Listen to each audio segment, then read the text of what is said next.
Hello and welcome to the Verified Home Pros podcast, the podcast for contractors and homeowners, where we'll give you a peek behind the curtain of the home improvement industry. I'm John Vogel, president of Vogel Heating and Cooling, and I'm your host for today's podcast. In an upcoming episode, we're going to take a look at how lien rights affect both contractors and homeowners. But today, we're joined by Fred Daus, the founder of Masonry and Glass Systems. Fred has over 30 years of experience in the window and door industry. We're also joined by Brian in Middlesworth, the president of Building Envelope Experts. Brian brings us another 30 years of experience in the replacement window industry. Yeah, thank you guys both for being here. I really appreciate it.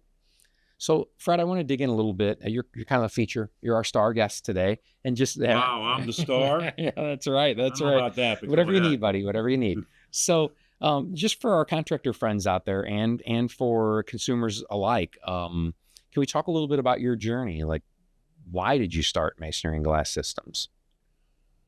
I started Masonry and Glass Systems in 1980. I had left Procter & Gamble. My father wanted me to come back home and work for the family business. And I was a little homesick. And that, along with the opportunity, I left Salt Lake City and Procter & Gamble and came back to St. Louis. And I got in the glass block business in 1980. And I was not enamored with it at first, but we were successful at it, and we were successful enough that we have expanded into Kansas City, and then Houston, Texas, and then San Antonio, and grew the business very well in all four of those areas. And then from there, my salespeople and I discussed, and we expanded our business from just glass block to then windows and doors. And one of the keys there was finding manufacturers that we could trust. We hit a lot online because we had a good reputation in glass block, but we were building panels. We were controlling our quality. When you're buying from a manufacturer, you're relying on quality. And there were some challenges there, but we got in the window and door business, and it grew very well. So I guess one of the things that you just mentioned that really caught my ear is expanding into different markets. So you were first in St. Louis, and then what was your next expansion? What's the next city that you went? Kansas City.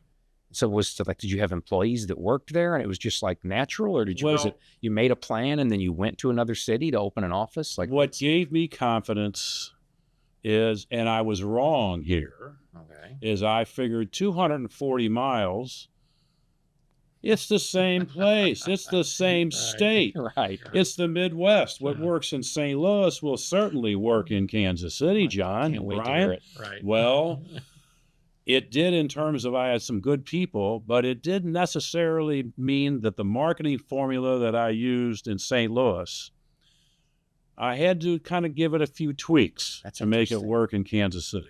So we've had some of those same experiences having sales consultants come from other cities like Houston as an example, and they would explain like how it's booming so much. Not so much that it was easy, but that this market was harder to make a sale in. Was St. Louis harder, or was Kansas City harder? Like, how would you, or maybe you said there was a challenge. Like, can you elaborate on that? Here's what I'll say on that. And so everyone knows I was born here. My business was based here. I still live here. Yeah. I'm a St. Louis person. But having said that, as a small business person, St. Louis is a harder place to do business than either of those other cities. Interesting. In this context, good people are here, good people are there. Consumers are here, consumers are there. What makes it harder sometimes, I think, for St. Louis business people is our lack of growth. In a market here, if you're going to grow your business, many times you have to take share from someone else. Yeah, that's right. In a market, especially like Houston and San Antonio, the pie is getting bigger. Right. So even if you maintain share, you're getting you're getting more dollars out of the same share because the pie has gotten bigger. Here, that's not the case. So if you're going to grow your business, you either have to get into a different part of a business, or you have to take share from someone else. So then would you suggest if there was a contractor that was in St. Louis, let's say, and we're not necessarily just talking to St. Louis folks, but if they were wanting to expand in another city, a primary consideration they should take is what's going on in the city as far as growth, like not just what you said, like the 280 miles, like, oh, it's close. It's not proximity so much as is opportunity. Yes. Does that make sense? I would agree with that 100%. Interesting. It makes complete sense. Can you talk a little bit about the approach you took, like when things weren't quite right on a job? How did it affect you? And I don't mean to dig in, like, did you have to go see a counselor? Like, how did you, well, you know what I mean? How did you? Well, how many counselors do you think I had? I don't know. Hopefully, hopefully as many as you needed, but as few as possible. So, I'll tell you, like, for my part, I try not to get fixated on like when things go wrong, like what the cost is. More focusing on, okay, we made a commitment. And if you can just like flush that part out of your mind and not get hung up, then you don't get hung up on, I'm burning a resource. This is a problem, and you can make it more about solving the problem. I don't want to like lead you down a path. No, I can tell you. I mean, let's just talk in modern days about the rating systems on media and social media specifically. What do you want for a 5-star review? And how many 5-star reviews do you need for a 1-star review? And what is that going to really cost you in the end, having that review out there? Is it going to cost you more than it would take to acquiesce to this consumer? Probably. You're turning it into a business decision. Yes, being pragmatic. Yeah.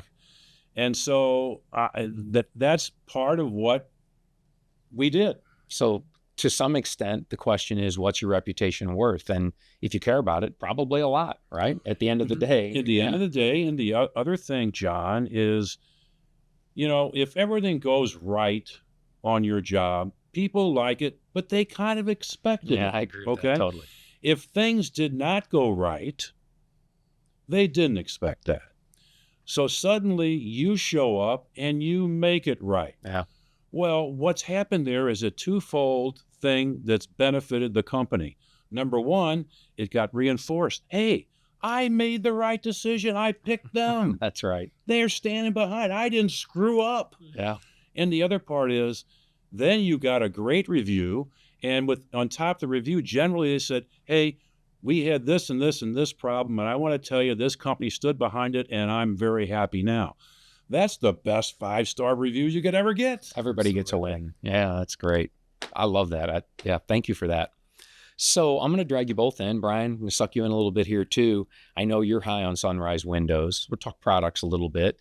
And Fred, you said that you'd been through a couple of other brands. Like, how did you settle? I'll start with you first, and Brian, maybe have you dig in and tell us a little bit, or the both of you can conversate. Why Sunrise? Like, how did you end up representing that line of windows?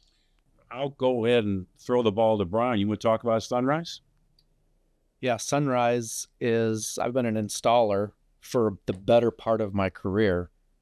I've installed many, many different brands of windows. And from an installer standpoint, Sunrise is one of the best that's out there. But from a manager's standpoint now, Sunrise has the ability to produce the product in a timely manner. They continually lessen their lead time, which helps the consumer. But also, let's face it, how many times have we had a load of windows over the years delivered, and there's problems with some of those windows on the truck? Right. That gets transferred to the consumer. But us as the distributor, it's important that manufacturer stands behind the product. They're imperfect. They're going to make mistakes, but we contact them, send email communication, and they promptly send us the parts or whatever is needed. The warranty with Sunrise is outstanding, and they stand behind it. That's great. Well said. Yeah. You, oh, shucks. I'm losing my train of thought. You had hit on Sunrise, and you were talking about lead times. How did they do during COVID? Like, I can tell you that many air conditioner manufacturers, the lead times just, they couldn't even tell you when an air conditioner was going to show up. Doesn't seem like it was as bad with Sunrise, if I can remember correctly. How did that? In general, and I'm not in the manufacturing business, so I may speak a little bit in ignorance on this, but to my knowledge, and you might be able to address this, at the time, there was only a few glass distribution companies out there. And they were sourcing some of their stuff. Yes, all these large window companies were buying glass from just a few glass distributors. And so there was a shortage. Yeah. Shortage in aluminum products for glazing. Right. There were definite lead time problems, but that was across the board with every manufacturer. Sunrise, it did actually well. They were in the top 5 of keeping up with products as best they could. Right. And then, so we really didn't talk about the product. Is there any key feature or anything that, like, you think, I say you think, that you feel makes Sunrise stand out as a window? I mean, as an installer, you said ease of install, but what about the product itself and just... Yeah, absolutely. I feel Sunrise is in top of the market. They have a foam-filled frame, completely foam-filled frame, which makes a difference because many manufacturers of a vinyl window has a hollow core. You cut it in half and it looks like honeycomb. Did not know that. And Sunrise injects that complete frame cavity with foam. So sound and insulation, thermal value there. Yeah, and then the different glass packages. There's many glass packages that they manufacture, and it goes by climate zone.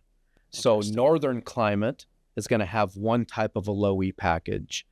Middle climate, where we are, we want to have different types of glass packages. So for instance, if you have a home in South Dakota, your winter months are much more than what they are down here in the Midwest.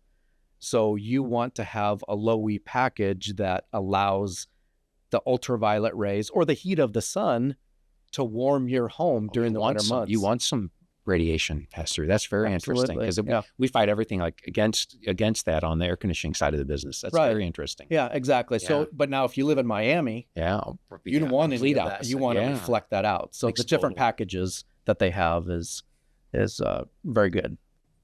John, just so that you know, they're both can be very compatible. There are low E coatings that will, when the sun is lower in the sky in the wintertime, will let the sunshine in. But when the sun is higher in the summer, they can change it does not let by the angle. Yes. That is super interesting. It can be very compatible with an HVAC package. Yeah. It doesn't fight it. I was wanting to ask, like, is it like the sunglasses you'll see? I don't know, but I'm not getting the phraseology right. No, it's not a shutter shade. What is it when a sunglass, if you polarized, is it like a polarized effect? Is that a little bit? Yeah.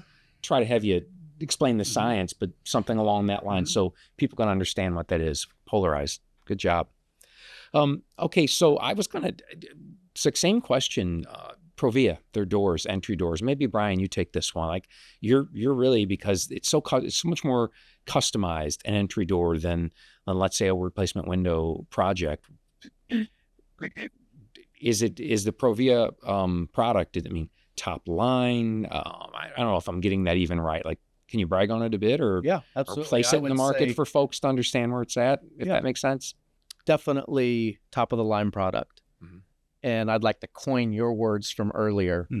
You talked about a technician versus a craftsman. The people at Provia are truly craftsmen. They build a product. They will customize that product to virtually anything that I come across in the field.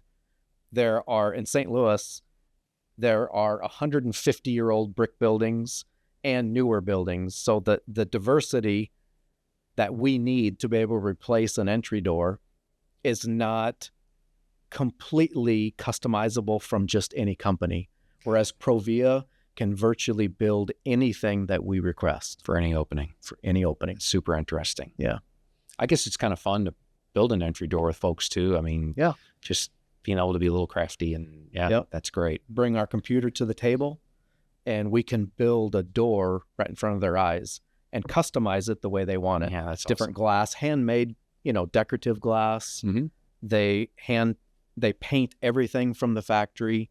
If the customer wants a wood door, we'll sell them a fiberglass door that looks exactly like wood, that's hand stained, but has the thermal properties of a insulated door. Yeah, and That's really cool. Wood doors are amazing, but they twist. Yeah, they warp, they crack. It's different with a fiberglass door. Interesting, super interesting. All right, I'm going to switch gears on both of you guys. Let's get off of products. I want to talk about contractors, contracting in the window replacement business specifically. So something I learned that was a little unusual for me is, so for example, our craftsmen are all, they're W-2 employees, they're employees of the company. It seems like in the industry, there are a lot of 1099 relationships between window companies and the folks who do the install. In fact, that was a relationship that you had with MGS, if I'm not mistaken. You were an independent contractor that installed windows. Why do you think that's prevalent in that industry? And maybe, Brian, maybe you can take this one. Why do you think, because, plumbers generally employ their own tradespeople, electricians, generally mechanical contractors. What's different about windows than these other crafts that makes it where it's more prevalent that, it's a window supplier, sales company that outsources their labor? Am I asking the question right? It's been a quandary for me. I'm trying to understand exactly what you're asking, and I honestly don't know the direct answer to that. But I think that it is, you're spot on. I really feel that let's not say most, many window companies in St. Louis hire 1099 people. And there obviously are business advantages to a degree to do that. They're taking care of their own taxes. They're providing their own workman's comp. They are providing their own health insurance, their own trucks, etc. But the way that we are building envelope experts, when I'm customer facing and seeing all these people, that is a specific question that they're asking. Interesting. Do you subcontract this work out, or are they employees? Do you subcontract it out? Absolutely not. Okay. All our guys are employees. We provide them the insurance. We provide them the trucks, the tools that they need to accomplish their trade. And it's beneficial for us personally in our business. That's our business plan, is what we're going to do. As to why the window business in general in St. Louis, many companies subcontract, I don't know. Do you know, Fred? Well, I can't speak for anyone else but myself. I think we were able to have our cake and eat it too, to a point. A lot of companies who use 1099 people will pay their people when paid. I never did that. That was part of my interview process. When you finish a job and you invoice me, you get paid promptly. In fact, you can get paid the same day if you bring me the invoice, okay? That took the credit risk out of my subs. That gave me terrific subs because a lot of people would not do that. I view that's not their job to take on the credit risk of a customer. Their job is to put in the product properly. Right. And if they accomplish that, they should be paid, and they should be paid immediately.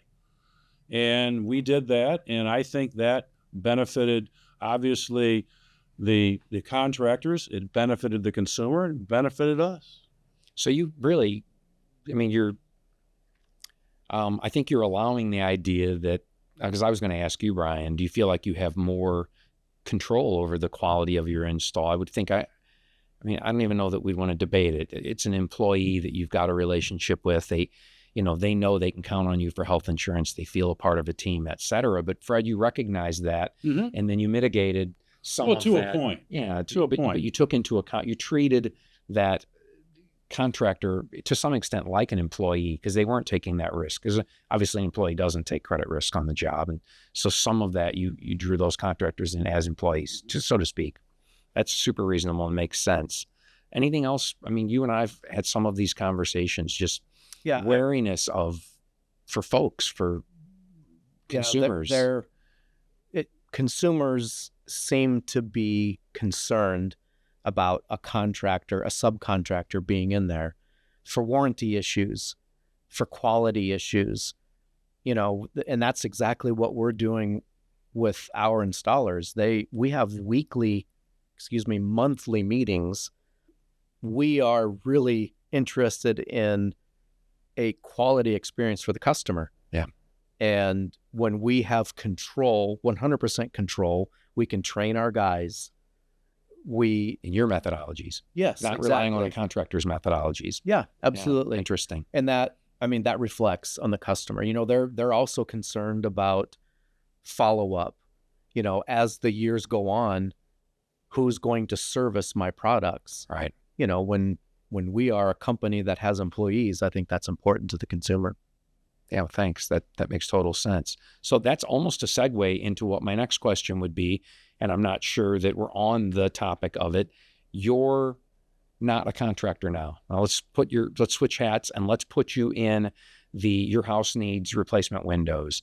So you just took your turn, Brian. I'm going to go to you, Fred, first. Okay. What would you be looking for? Let's say you don't have to sell us on the features and benefits of a window necessarily look for, but the brand, a contractor. How would you go about the process of interviewing folks to replace the windows in your home? Various things that I would do in trying to use either acquaintances, friends, the internet to come down to 3 companies. And then remember one thing, and people are still people in 2024. Interesting. If you don't connect with your salesperson, this is not saying that he or she is dishonest. I'm not saying that at all. But if you don't connect, move on. Interesting. Because this is the best face the company can put on. If you're not connecting for whatever reason, before they get the sale, yes, it's not going to get better. If they're not connecting, you can say thank you very much and move on to the next one. Because in our industry, if you don't leave with the sale, the chances of you getting that sale decline rapidly. So there are people that consider themselves closers in our business, and they will do whatever they need to do to close you. And that may even be, tell me, John, if I could get $1,000 off this project, are you prepared to sign today? Would you buy today? Okay. Yeah. And if you happen to say yes, that rep may call time and temperature and says he's talking to his boss, get permission for that, take $1,000 off the job and put it right in front of you to sign. So you have to be very careful with those things. And for me, if someone's pushing you hard to sign that day, move on. Interesting. Brian, you're in the home doing these consultations. So have you had anybody ask questions that was like, wow, that's like, this person knows what they're asking? Or like, that's an insightful question. Absolutely. Like put you on the spot, but it seems like some consumers are really well educated on what they want to buy. They're specific and they want specific things. And so when you have the ability to answer some of those specific questions, it builds value. Mm-hmm. And builds value in your company and also in the product that you're offering. Appreciate that. So I'm going to keep things moving.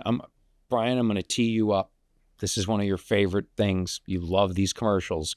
How do you feel when you see a buy one window, get a free window commercial on TV? Like, you're thinking, oh man, they're going to get free windows. Is that what you're thinking? Nothing is free.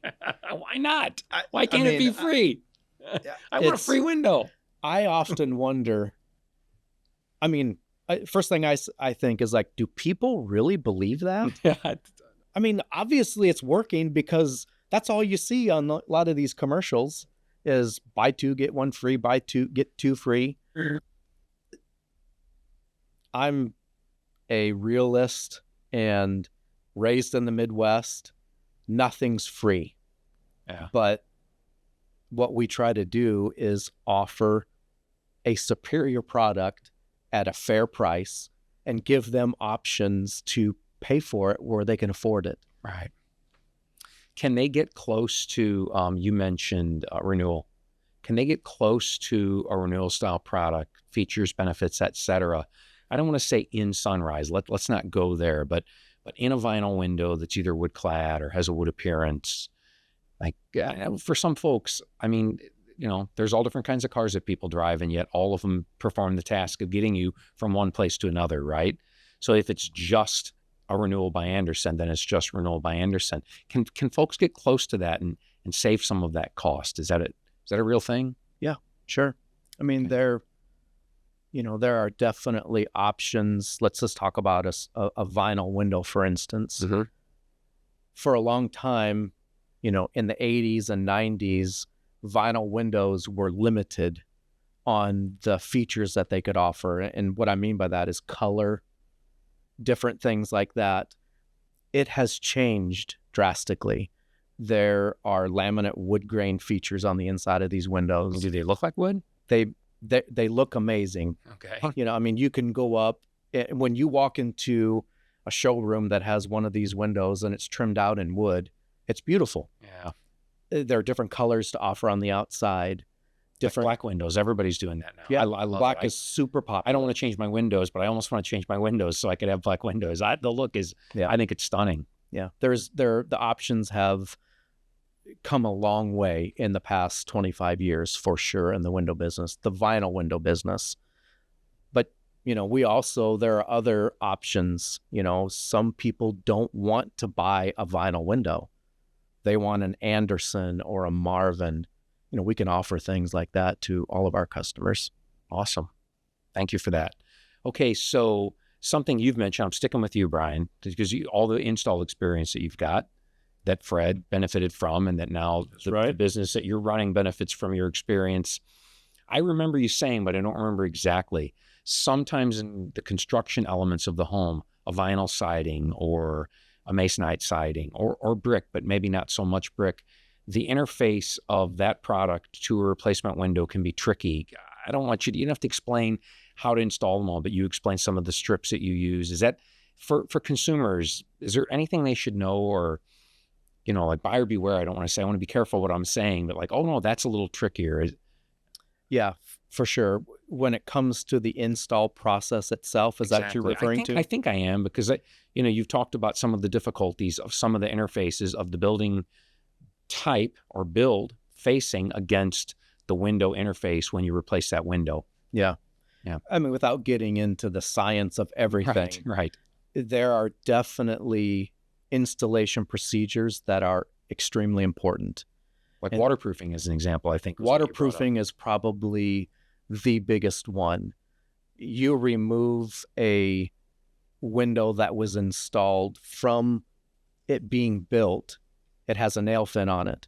And when you remove that window and put a replacement window into that opening, you potentially create a gap that water can come in. That's right. And so there's different procedures that you can do to installing that window that 100% can virtually guarantee waterproofing.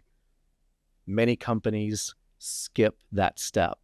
And that's where, you know, for me, I've taken the knowledge that I have and I'm passing it on to our installers so that they do that extra step, which takes time. Right.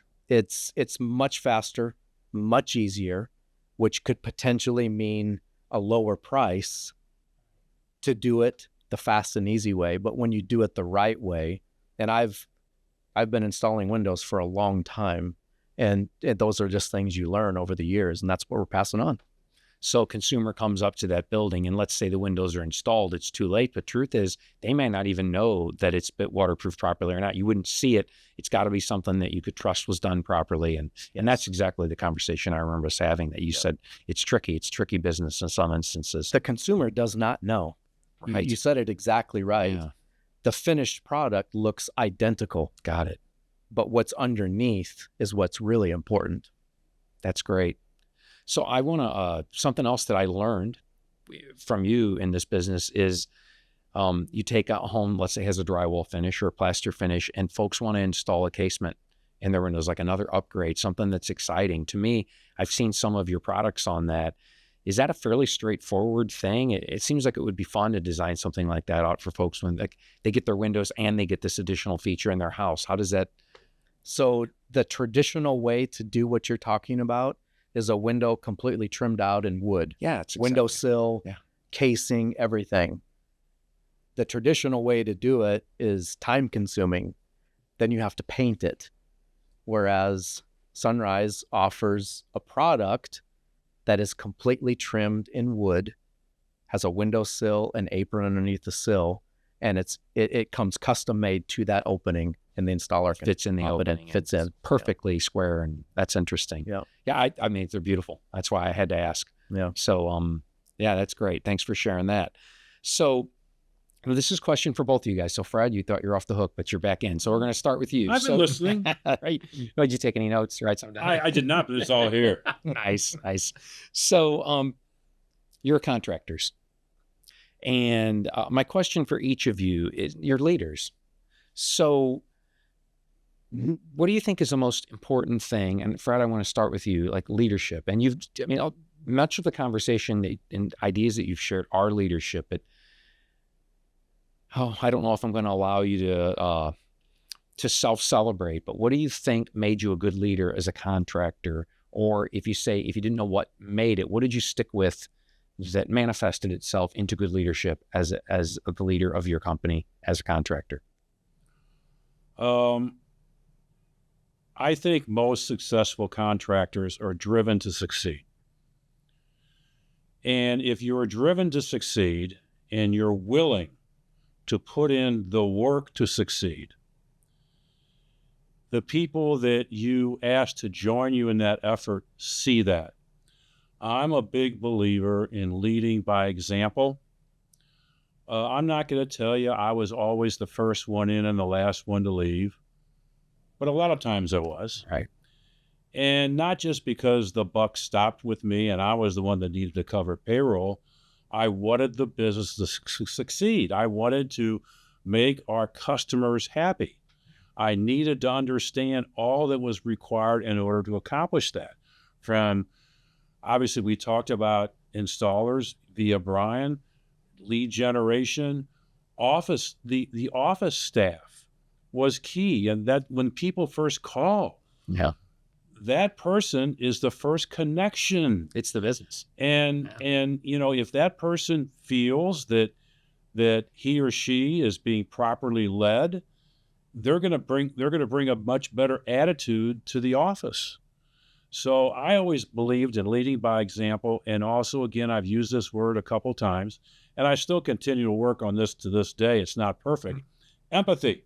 Yeah. Have empathy for everyone you're working with and when the customer for. I love it. I mean, that's beautiful. Thank you for that. Brian, I'm going to ask you the same question. You can't steal all of Fred's stuff either. He took he's got his own what I was going to say, for sure. I would say... one of the things I'll say of that, I said those things. This is a mirror. Yeah. So it's tough for him to come up with new stuff because this is why he and I got along so well. I can't tell you how many times I walked past his office. Do you remember this, Fred? Something you said to me over and over. Brian, let me play dad. Let me play dad. Oh, boy. And then we would go in, and I'd try to sneak past your office. Brian. Don't make eye contact. No, I would say, leading by example, having a extremely supportive team, having employees that are eager, they want to continue to learn, continue to improve. And, when I was actually in the field working and managed a crew of men and women, I was willing to do whatever I asked them to do. And I think that's important. So, that's part of having empathy. We're all on a team and we all want to make things work. And so when you are willing to do whatever you ask them to do, I think that sticks in those people's minds. And then you begin to function as a well-oiled machine. So it's a level of accountability and like what you said, Fred, you're showing up, lead by example as much as anything. I love it. Okay, so Fred's short time, but I've just got a couple more things I want to hit and we'll wrap up. So if you could snap your fingers, and I'm going to go back to when you were running a business, all of these trials and tribulations, if you could just go snap your fingers and something you always wanted to solve or a problem could be solved in running your business. And this would be, I'd almost want to ask any business owner this question. Like, you've got what's going on in your business. If you could snap your fingers and fix it, would be the first thing you'd want to do or have had happen. And I don't know if I would go first on that. Maybe I'll try, and maybe this will get cut out of the podcast. I don't know. Why? I really don't know. I wish that, I think on the empathy side of things, I wish we could all see each other a little bit more. And I mean, everyone in the business, a little more like human beings. We're a company of 160 or so employees, and I do everything I can to remember everyone's name. And it'd be great if I could remember the name of their dogs and all of that stuff, but never to look at anyone like a number. And yet I know that it feels sometimes to folks like they're just a number. On the flip side, sometimes I feel like a number. I feel like I know I would go to the wall for someone and they skip off a job early, for example, and it's like heartbreaking. So, if I could snap a finger, I think we'd all see each other and respect each other within an organization and have that level of empathy, both up and downstream in a management deal where we could talk more honestly. And even another example would be you're talking about a thing. It's not a contrived negotiation. You're speaking to an employee or a peer, and you just know that you're safe. I don't know if I'm saying that right, but anyway, that would be a dream of mine. I wish. It feels like it's hard to break through, but would feel magical if you could get that. So I don't know what I just did there, Fred. Well, I mean, my dream is much more simplistic than that. If I could snap a finger, I would never have an accounts receivable problem. Oh my God. You stole right, that. I would not have to chase. I want mine back. I want to snap a finger and not have to chase people for money. That's mine now. No, you can't have it, John. That would be if I could snap a finger and everyone that we did business with, that's a good one, paid us on time, and I didn't have, because it costs everybody. It costs the people who pay their bills to make the sure everyone gets hurt. So that would be my magic. Yeah, that's a good one. That's a really good one. Brian, yourself. I mean, you've been in the field. You're managing a team now, really at the top of the pyramid. What would you change if you could, if it just was an easy button? Being able to expand. I wish if we're going to go back in time, and I would answer that question at my viewpoint now, I wish I would not have been afraid to expand into different things. Maybe be a little less conservative. Interesting. I mean, it's important to be good at business and make good decisions, because it will harm you financially if you don't make good decisions, but not being afraid to go out on a limb just a little bit when you're confident in an idea. I wish I would have done that more. For us now, I guess if I want to succeed in what we're doing, I believe in what we're doing. When you and I partnered together, there was an idea, and it made perfect sense to me. Yeah. And then being able to express those ideas on the customer front, and being able to offer them real solutions for things, and then being able to offer them other solutions that can make their life easier. That's great. Well, thank you. I mean, Fred's short time, got an awesome date with his wife later, right? So thank you for coming in at all. Like, we really appreciate your time today. It's been an honor. I've enjoyed it. Talking and hearing your story. And it's heartwarming and also inspiring. So thank you for that. So in wrapping up, I'm going to give each one of you a shot. Is there anything you want to add or that I missed, or? I don't know that there's anything we could talk for more hours, obviously. Sure. So I'm not going to say you haven't missed anything. We could talk for all day and still miss stuff. Right. But what I would say is the advantage that you all have here is the same advantage we had in terms of promotions. And I want to address that. Yes, I am not a believer in buy two, get two free and that stuff, because I know if I get that estimate, each window costs $3,000+. Right. Okay. But you're in a position, as was I, because you buy from a manufacturer, that you can go to a manufacturer and many times they will come to you with promotions that are legitimate. That's right. That can be passed on to the consumer, because let's say that manufacturer says, well, you know, fall's coming. It's a great time. We want to sell as many windows as we can. What if we gave you guys a package where a double pane window, you would buy a triple pane window at the same price? We would use that promotion a lot. We would, you know. And the manufacturer was giving you this promotion. Yes. It was completely legitimate. It was completely legitimate. Let's say the manufacturer would say, Fred, if you buy this month X amount of windows, we're going to take, say, $50 off each window for you. Well, what we would do with that is if you buy 5 or more windows, you're going to get, That's right. we would take the 50 and multiply a little bit. Of course. And it was legitimate. Yeah. And the reason we did it that way is people, because they like doing business with us, maybe they hadn't decided. They saw that promotion. I still got a contract you guys sent me for a couple of months ago. Can I get free triple pane windows on that? I can. Right. Yeah. And so when you have a legitimate promotion like that, you're not afraid of getting backdoor business, if you will, estimates you wrote that didn't have the promotion, because it's being backed by the manufacturer. Interesting. Yeah. Well, great.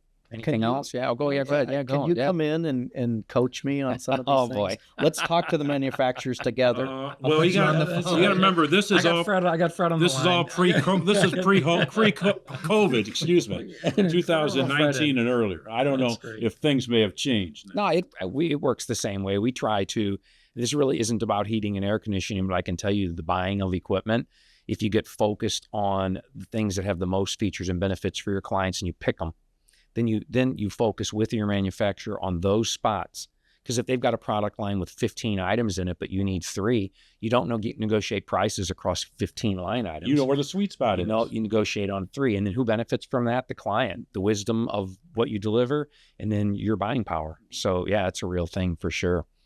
So Brian, thank you too. I mean, you're taking time out of your day. We sure appreciate you coming in and sitting down with us for a bit.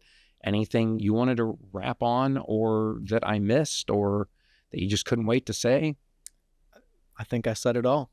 Oh boy, there you go. I just appreciate the chance. I appreciate you having confidence in me to sit down and get some viewpoints. Yeah, and with Fred too. Really appreciate it. John, you got a good guy here. I know, we're lucky. We appreciate it. Thanks for I was lucky as well. Yeah, well, there you go. Folks, next time, keep your eye out. We're going to actually bring in a local prominent attorney and talk about lien rights, Missouri state lien law, and how that affects both consumers and contractors on both sides of it. It should be super interesting, and we can't wait. Till then, see you around town.